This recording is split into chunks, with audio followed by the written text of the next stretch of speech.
151. John O'Sullivan in the 51. Brett Gagne in the 88, the winner of the first race. Wayne Burrows, the point leader in the 32. Ethan DeRocher in the 16. Jake Taylor in the 18. Anthony Marvin in the 07. Paul French in the 37. Matt McDougal in the 19. And we are off and winging, and on the outside, off to a great start. That is Keith Caruso. So obviously he knew what he was doing. And here comes Johnny O. Seems that he is everywhere.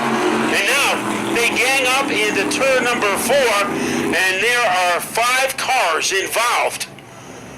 Well, that was tough. I mean, the 06 got a great start. It worked out for them that it was on the outside. Then they started getting bunched up behind them. The 51 looked fast. Scott, what does that mean? You can afford one to Andrew. Well, let me tell you something. So if Andrew doesn't have a headset on, there's a problem with the steering rack in the 32. If that's the case, and if it's just a situation where he just loses power steering, then it's just going to be, Mr. Armstrong racing tonight. So he's going to have to suffer with his tires and no power steering. And right now, Ethan DeRocher trying to get second away from the editor of the left car. The left hand is coming in second.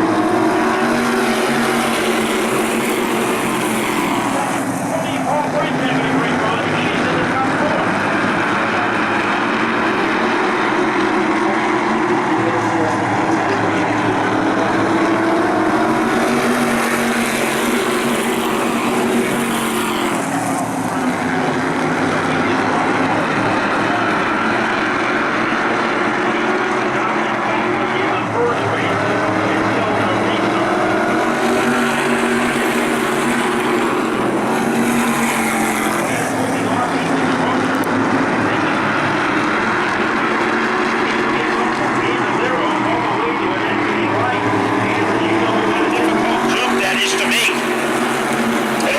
Anthony Marvin, he's holding off 2 heavy hitters right now, and he hasn't held them off for 1 lap, he's held them up for about 4. And those hitters' names are Jonathan Pulio and Brett Gagne. So he is doing a masterful job. Wayne Burrows has already moved back up into 8th place, so he's already picked up about 6 positions. Keith Caruso looking for his first win of the year, as he is able to own a slender lead over Burt Willett. And Keith Caruso, a 6-time champion in a division known as the V6 Modifieds, which competes in New Hampshire. But he came to the Speedbowl this year to run the entire season, and this by far is his best outing. And it shouldn't come as any surprise that the 88 is running good right now. The 151, is running great. And both of those cars obviously were very fast in the first race. They haven't missed a beat going into this race. Now, what do you think about Keith Caruso, Andrew? Do you think he is going all out? Is he all in? Or is he saving something in case he needs it against Burt Willett? I think he's definitely trying to get away from this 151. This 151 is really fast. He gets a little loose on the corner there. I just think the 06 is just going to hold him off for as long as possible. I really think he has a really fast race car. These top 3, 4, 5 guys are really, really fast. I really think they all have a shot at the win here if they play their cards right. I think the feel-good story of the race, though, is from Anthony Marvin. Remember, he was an early casualty in the first race, and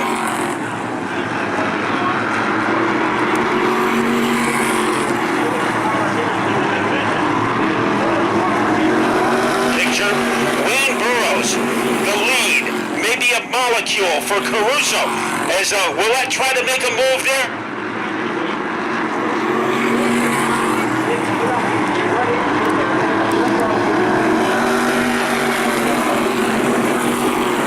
He's looking to improve on that. Yeah, I totally agree with you there, Rob. The 16 car definitely has a really fast race car, and if these 2 here in front of him slip up, he definitely has a shot at getting the victory tonight. Are you surprised, Andrew, that Ethan DeRocher is having such a great night tonight? I really see a lot of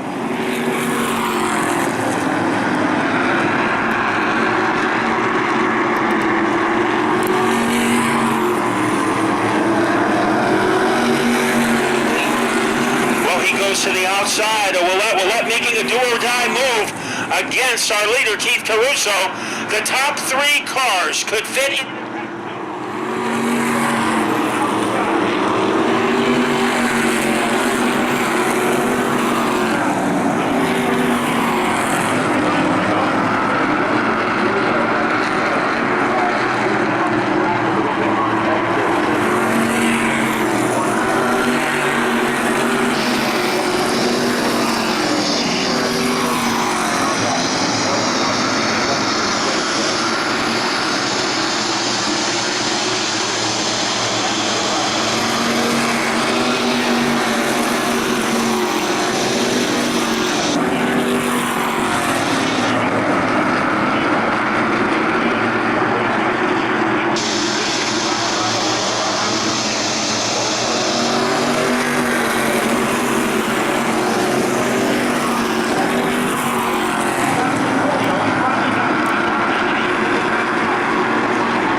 is Caruso. When do you think Burt Willett, Andrew, is going to make his move?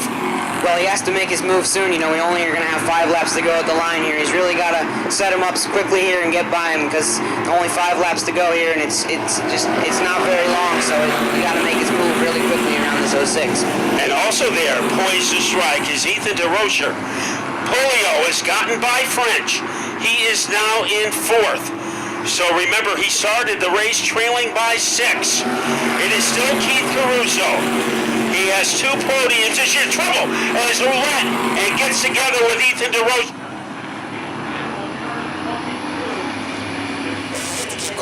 I'm a big fan of him. A lot of talent, smart kid, good personality.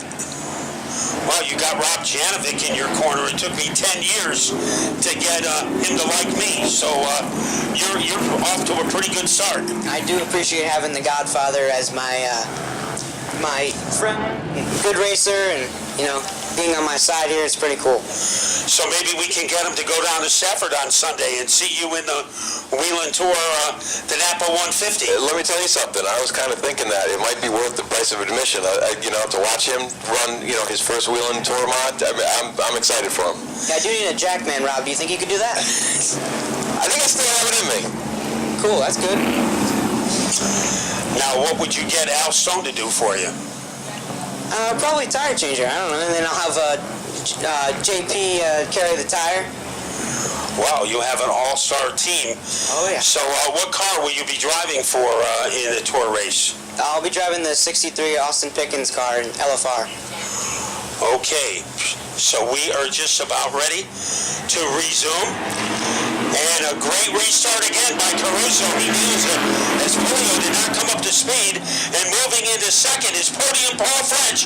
Trouble in turn 1 and 2 as 2 cars get together and 1 is stranded. Valero champion. And Brett Gagne lining up in the number 5 position. So we are ready to roll the dice. The man who has a dice in his hand is the 06 of Keith Caruso. Getting ready to fire. Polio next door. The moment of truth has arrived. Caruso rising to the occasion again. And Paul French moves into second. Another mediocre restart for Polio. As now he is able to get the jump on Ethan DeRocher. And here comes Polio trying to get second away from Paul French. 57 looks great on the outside. Paul French is giving him plenty of racing room, and he takes over second coming out of turn. And it is Gagne running in 4th. Marvin in 5th. Caruso has the lead down to the final 2 laps. Andrew, do you think Polio has anything left to try to move in front? Oh yeah, I know. I know how he knows how to race a modified. I know he's got some tricks. So maybe we'll see what he can do on this white flag lap right here on Caruso. Caruso protecting the lead. 1 to go. Here comes Polio. French in 3rd, followed by Gagne and Marvin. It is Caruso. Has a cozy lead by about the length of a tongue depressor. They go into turn 4. Here comes Polio. Polio making a move on the inside. Not enough. Caruso wins for the first time. Well, that was an exciting finish. The 57 was coming hard. A great handling car, but the 06, all he needed was just that one last lap. And hats off to him. He's been working really hard at it. So, good to see that. Okay, let's run down the finish, and then we'll get our final comments from both Rob and Andrew. It was Keith Caruso to get the win. In second, the 57 to Jonathan Polio. In third, the 37 to Paul French. The 88 of Brett Gagne was 4th. Anthony Marvin 5th. Wayne Burrows was 6th. Ethan DeRocher 7th. Matt McDougall, his 2nd race in his career, finished 8th. Burt Willett 9th. Jake Taylor in 10th. Nick Anglace was 11th. And John O'Sullivan was 12th. And Matt McDougall, I think more important than getting in the top 8, he was able to race every lap. And when you're just starting out, I think that is the important thing, getting the maximum amount of seat time. Andrew, your thoughts on what we had just seen?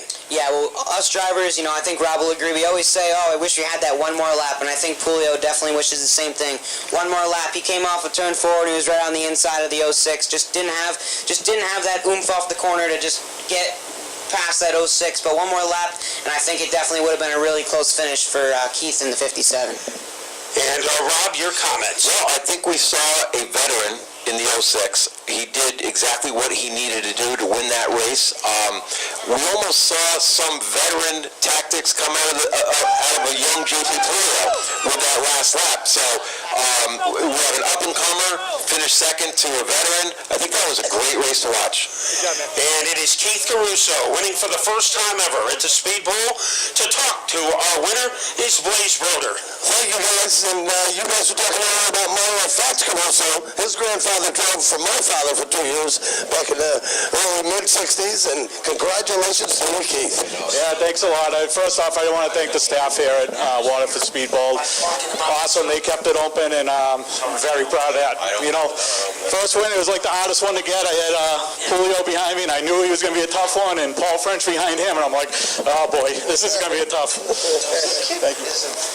Well, what a good run. You held him off, and I'm so proud of you, man. I've been waiting all year to get you here in Victory Lane, kid. Yeah, absolutely. I want to thank the Lux Auto guys, RSP Welding, Dorflex Race Car Bodies, and all my crew guys, man. They work heck on this car, and it finally paid off for them. Congratulations to you. Keith Caruso in Victory Lane tonight for the first time driving the 06.